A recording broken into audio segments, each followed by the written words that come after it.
Welcome back to another video, guys. My name is Andrew Moore, and today's video is going to be a nice little short one. Well, that's what I'm planning for anyway. Today we're going to be talking about what people don't realize when buying an expensive property versus buying a cheap property. I'm going to break it down for you guys and show you the simple truth behind cheap properties versus expensive properties. So with no further delay, let's jump straight into the video. So let's say for the expensive property, we're talking around $1 million. And for the cheap property, let's go with $300,000. Now what we want to know is which one is more likely to increase in value in the future and make us more money. Let's look at the expensive property first. If we buy a property for $1 million, and we're going to borrow about 80%, then we're going to need a $260,000 deposit. That $260,000 deposit is basically the 20% deposit that we need to buy the property for $1 million, and then we're adding the costs on top of that, so around $60,000 of costs in my area anyway.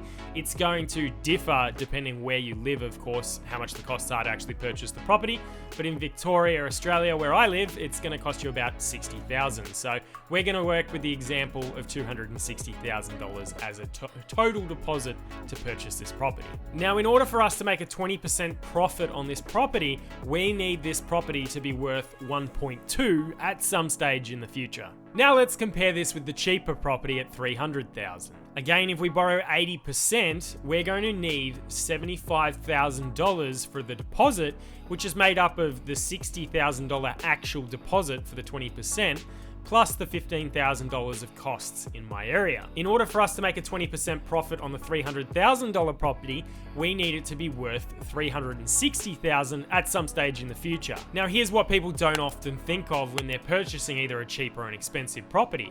If we look at the population as a whole, it's fair to say that most people can afford a $75,000 deposit versus the amount of people that can afford a $260,000 deposit. Continuing on from this, if we look at what loan amount we need to purchase these properties, and like we said before, we're going to borrow 80%, then on the $1 million property, we would be borrowing $800,000, and on the $300,000 property, we would only be borrowing $240,000. Now, you might say, why does this matter, Andrew? If someone has $260,000 for the deposit and they can afford the repayments on an $800,000 property, why not buy the more expensive property in a much better area? If we take a step back and think, well, what actually drives a property to go up in value?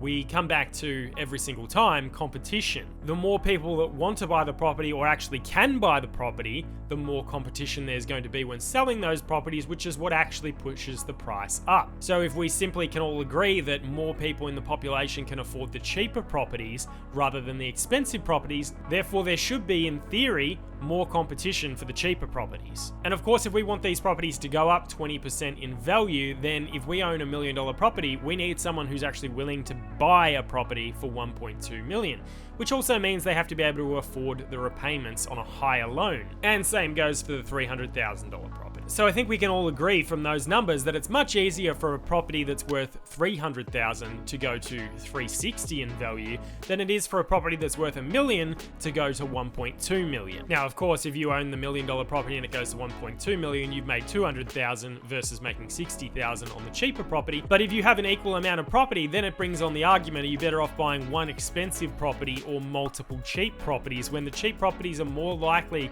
to increase in value over time? That's it for this video, guys. If you enjoyed this, then by all means, please give the video a like. It really helps me out to reach a wider audience, and subscribe if you're not already. Until next time, guys, I'll see you on the next one.